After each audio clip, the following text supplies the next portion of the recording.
On arrive pour cette deuxième session, il est 23h et quelques et on dépose 50K sur la table, ce qui représente environ 600 $. Première main, je vais découvrir 10 et 9 off en small blind, il y a deux joueurs qui vont limp et je vais isoler à 2800, le joueur UTG qui est un fish va me call et on va seulement se retrouver à 2 en heads up sur un flop As, Roi, Roi avec un flush draw.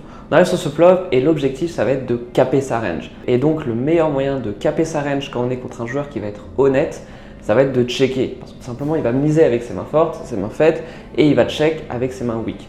Pour ces raisons-là, je check et il check également. On arrive sur la turn qui est la doublette de l'As. Et ce qui est intéressant, c'est qu'il fait une petite grimace.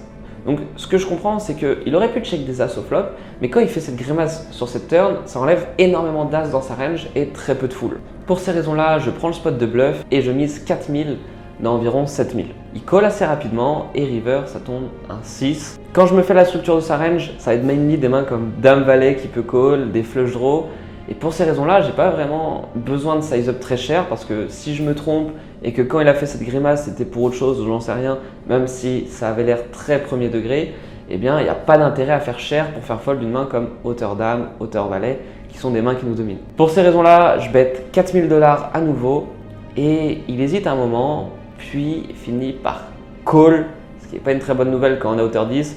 Je retourne hauteur 10 et il me montre hauteur dame, donc il avait dame 5 avec le flush draw du flop. On perd ce premier petit coup, je m'attendais vraiment pas trop à ce qu'il call ce combo, mais ça va être intéressant pour la suite. En fait, je me rends compte que les trois, il y a une meuf aussi, mais les deux gars à ma gauche et la fille, c'est la première fois qu'ils jouent au poker, ils comprennent rien aux règles, et donc je pense que tout simplement, j'aurais juste du jam pour tout faire fort. À la suite de ça, je vais perdre un petit peu avec As-8 off. On descend à 34 000, ça va très très vite. Et je vais découvrir As-9 off Hijack. Je relance à 2000 contre un gars que j'appelle Popcorn et l'autre Montagne qu'on a joué la session de la veille. Parce que la veille, il avait tout simplement une chemise en Popcorn. Et l'autre, il fait 3 mètres de haut. Bref, il y a ces deux joueurs-là qui limp, Gizo à 2000. Il y a le fish à ma gauche qui call et les deux autres joueurs call également. On se retrouve donc à 4 sur un flop 8-8-3. Les deux joueurs check, ça arrive jusqu'à moi. Bon, pas trop d'intérêt à miser ici. On va pas réaliser beaucoup de choses. On va pas faire fold des mains meilleures que la nôtre. On peut faire fold un peu d'équité, mais sur un board comme 8-8-3, ça connecte beaucoup trop les ranges et on va préférer check. Je check, le joueur à ma gauche check également et on arrive sur la turn qui est un 10. Les deux autres blue sticks check à nouveau, ça arrive jusqu'à moi et là par contre, je commence à mettre de l'agression et je mise à 6K. J'estime que s'ils ont des 10, ils vont très souvent les miser. Également, quand je vais miser 6K et s'ils ont des 8, ils vont me les re-raise et donc une fois que ça va call, on va pouvoir continuer à mettre de la pression. Donc pour toutes ces raisons-là, je mise 6000 dans environ 8000. Le joueur à ma gauche fold, Popcorn décide de call et Montagne fold. On arrive sur la river qui est une dame. Popcorn check et on suit le plan. Il est très orienté 10x une fois qu'il a check call à la turn et donc j'envoie praline, j'envoie 25K au milieu. Tout mon tapis, je lui dis frérot, good luck pour call. Il réfléchit un moment, 10 secondes, 20 secondes et il finit par fold en me disant par la suite ouais, t'as fait straight quoi. Je dis bah oui, pourquoi? Ah oui, évidemment que j'ai touché la river, j'ai eu de la chance.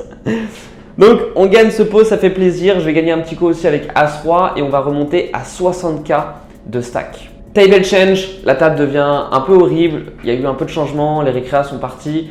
Et j'arrive sur une table incroyable avec Poker Face. C'est le gars dans la session de la veille qui avait fait n'importe quoi, qui m'avait call avec le Valet 6, qui avait pas call, qui avait jam le Valet 6 suité, où j'avais call mon As-Dame. Bref, il est incroyable et j'arrive sur la table, il a plus de 100K, 100, 120, 130, un truc comme ça sur lui. Je me dis oulala, là ça va être gamble parce que lui il met les sous au milieu et il va falloir être prêt. Et rapidement, j'ai découvert Roi Valet off en small blind. Il y a UTG qui open 1200, il y a un joueur qui call, je vais compléter également et bébé call. On se retrouve donc à 4 sur un flop Dame 10 7. Je check, bébé check, UTG check et cutoff. On peut voir un petit peu dans la vidéo, je crois, qui veut miser et qui finalement check. Ce qui est assez intéressant, c'est que je prends encore une fois sa premier degré, dans le sens où il a une main pas très forte, une main moyenne, et il finit par check. Et je vais vraiment garder cette information parce que ça représente vraiment de la faiblesse. Typiquement, s'il avait une main forte, il aurait tout de suite misé. C'est pas une main polarisée, ce qui veut dire soit une main très forte ou soit une main trash, ouais, rien du tout. C'est plutôt une main qui est moyenne. Et donc, turn, on arrive sur un 8. Et en temps normal, je vais être très content ici de faire 2 fois pot pour faire tout fold. Parce que quand le joueur UTG, qui est l'open raiser, a check sur Dame 10, il représente beaucoup des mains comme As-Roi, As-Valet, et très peu de Dame X, très peu d'overpair parce qu'il va très souvent les miser. Et donc pour ces raisons-là, je vais juste prendre le spot en overbet 2 fois pot. Mais étant donné que j'ai vu ce joueur-là un petit peu intéressé, je préfère lui laisser l'opportunité de mettre de l'argent dans le pot pour rebluff par la suite. Et c'est pour ces raisons-là que je vais check, le joueur à ma gauche va check, UTG check et ce joueur au cutoff va miser 2400 dans un pot qui fait environ 5K. Je suis mon plan, je vais partir dans un plan de 2 barrels, ce qui veut dire je vais raise à la turn et bet extrêmement cher, voire jam sur la river. Je vais pour raise 8K et malheureusement, quand je mets mes 8K et que je retire les 4 autres ou les 5 autres que j'avais dans la main, de jetons de 1K, t'as la meuf qui me dit « Non, désolé, t'as posé, tu dois tout mettre ».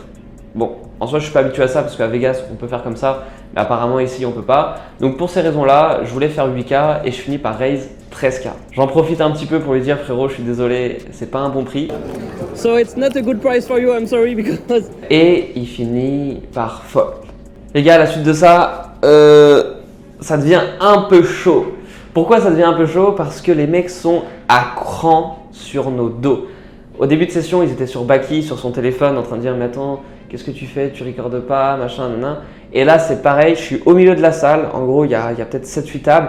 Et je suis vraiment au milieu, au pôle où tout le monde passe. Et en fait, j'ai toujours 2-3 floors derrière moi. Et là, tu as un floor qui vient me voir, qui me dit « Mais attends, sur ton écran, parce que du coup, c'est une caméra cachée, ce qui veut dire que j'ai un faux télégramme qui est affiché. Et en fait, ça record. Et il me dit « Mais attends, là ton truc, est-ce que tu peux scroll? Ça va jusqu'à où les messages? Tu recordes pas? Ça me paraît un peu bizarre et tout. » J'ai dit « Non, non, t'inquiète frérot, regarde, c'est un groupe de poker au Cambodge, ça tourne là-bas, on y était juste avant et tout. » J'essaye un peu de passer, mais c'est très très chaud parce qu'ils sont vraiment à cran. Et du coup, les prochaines mains vont être pas de très bonne qualité parce que je vais essayer de prendre à l'arrache. La main suivante, il n'y a pas de pré-flop, on se retrouve juste au flop. Mais je vais vous dire ce qui s'est passé. J'ai As-Valet off, UTG. Il y a Poker Face qui en fout toujours partout. Pour ces raisons-là, je call 400. Le joueur à ma gauche raise 2K. Call, call, call. Poker Face, qu'est-ce qu'il fait? Il call. Ça arrive jusqu'à moi. Il y a 5 mecs qui ont call, 6 mecs qui ont call. Je raise à 12K directement. On a envie de faire fold tout le monde et que juste Poker Face nous call comme hier. Des 10 et 3 off. 7 et 3 off, on est extrêmement content avec As-Valet off. Je raise 12K et là, call, call, call, call. Bon, tout le monde call. On se retrouve à 5 sur un flop, Valet, 6, 5. Incroyable, on fait top pair, top kicker, on a un PSB. Derrière nous, on joue 60K, 50K et au milieu, il y a déjà 60K. Donc dans tous les cas, quoi qu'il arrive, on y est, on ne peut pas fold avec si peu de profondeur. Je check, le joueur UTG check, ce qui me rassure un petit peu parce que de temps en temps, je pense qu'il pouvait avoir des trappes, mais là, ça me rassure. Le joueur qui est cut-off mise 20K en se laissant 30K derrière. Poker face, boum, all-in 150K, comme ça, hop, tout le monde dégage. Ça arrive jusqu'à moi, je call, l'autre gars call, on se retrouve à 3 dans un pot qui commence à faire 210K, 220K, qui est énorme. Il est énorme le pot, il est énorme. Faut qu'on le gagne, Je pense que contre Poker Face, on est bien. Contre l'autre, je pense qu'il a pas mal de roi-valet, roi-valet, dame-valet. Donc, pour moi, dans le spot, on est pas trop mal. Turn, ça tombe un 10. On a besoin d'un valet, on a besoin d'un as, s'il vous plaît. Pour être sûr au moins, pour pas trembler. Et river, ça tombe un 8. Poker Face, claque sur la table, 6 et 5 off. Il est incroyable ce mec, je l'adore. Je retourne As-Valet et l'autre, Muck, il avait 7 et 8 suités. On perd ce pot énorme, on drop 50K sur la session et à la suite de ça, je remets 50K et on va aller se le faire.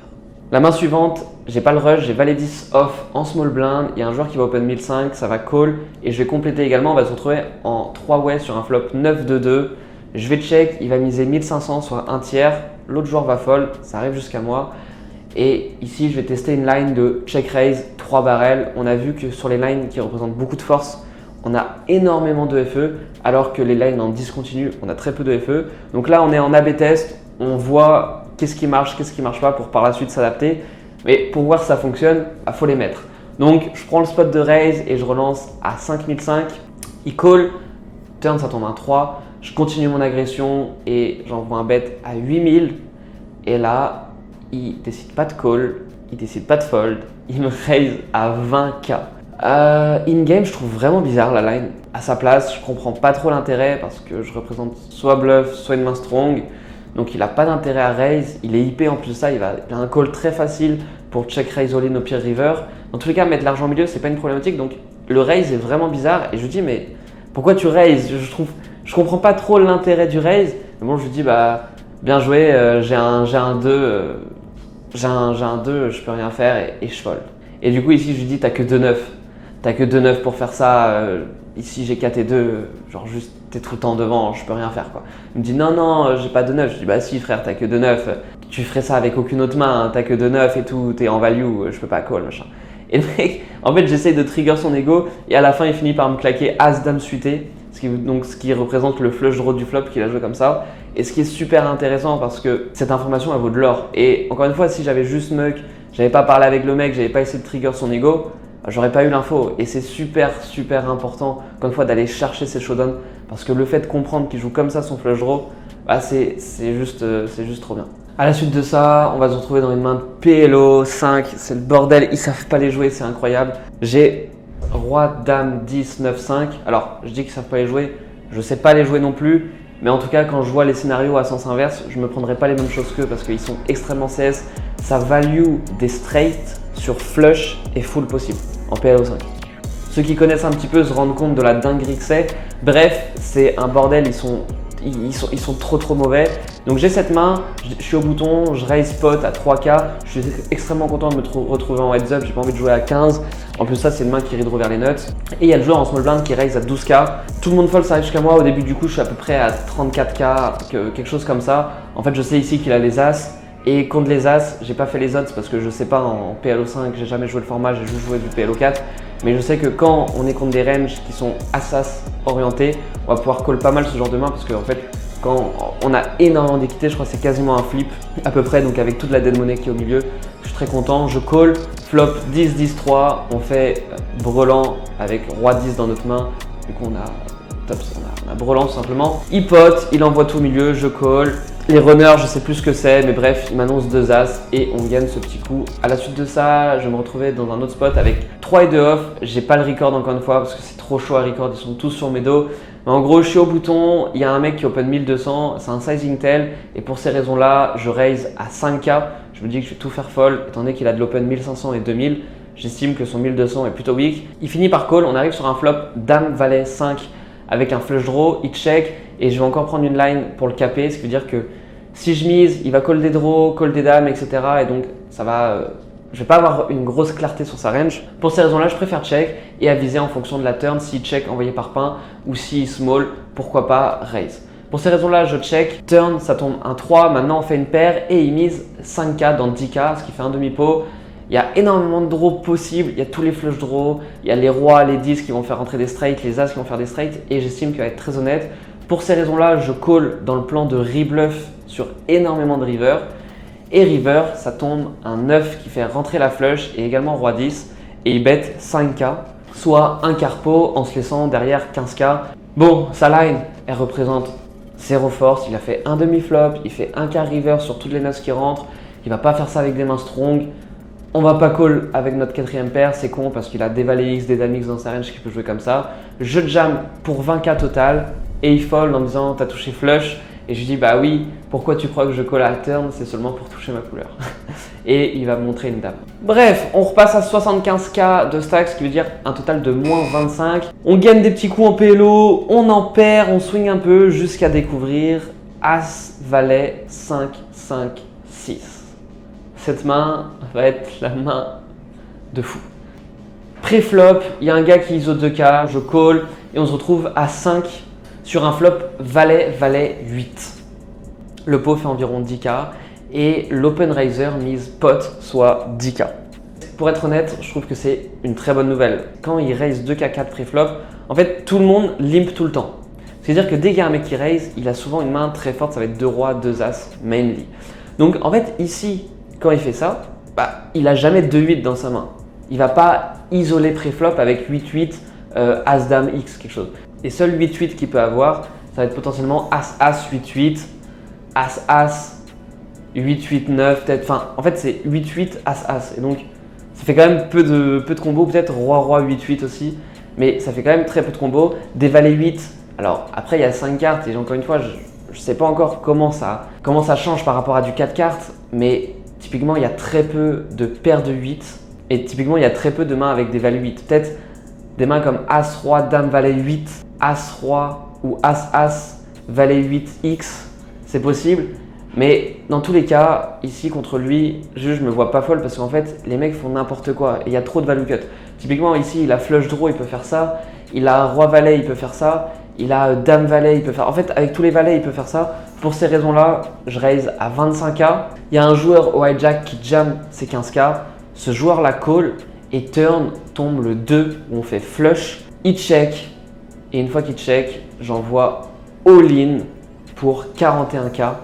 Snap call, genre en une demi-seconde, snap call, je lui dis frérot tu veux run une fois ou deux fois, il me dit one time, let's go, faut que ça passe. Et river ça tombe un 8 et il retourne roi, roi, valet, dame, je sais plus quoi. Et donc il avait deuxième flush draw à la turn et il avait le dame valet également. Bref, on gagne ce pot énorme, pot à 150K, quelque chose comme ça. Et à la suite de ça, on va finir la session où je vais cash out 149 400. Bon les gars, on a fini la session au Deltin avec un total de plus 50 000 et quelques. Faudrait que je revoie les comptes, mais c'est quelque chose comme ça. Dans tous les cas, il y a les chiffres sur le crâne de Baki qui s'affichent. Là, on est en direction du Big Daddy Casino. On va aller voir simplement, choper quelques contacts. Ça se trouve, il n'y aura rien à la suite de ça. Ça se trouve, il y aura un truc de dingue. Bref, je vous keep in touch. C'était un vlog qui était incroyable. On a joué du PLO5, c'était le bordel. On a joué un pot à 230K contre l'autre fou qui a réussi à acheter double paire au flop quand on fait top pair top kicker. Bref, les gars, j'espère que vous avez kiffé et on se voit dès demain pour un nouveau vlog. Ciao.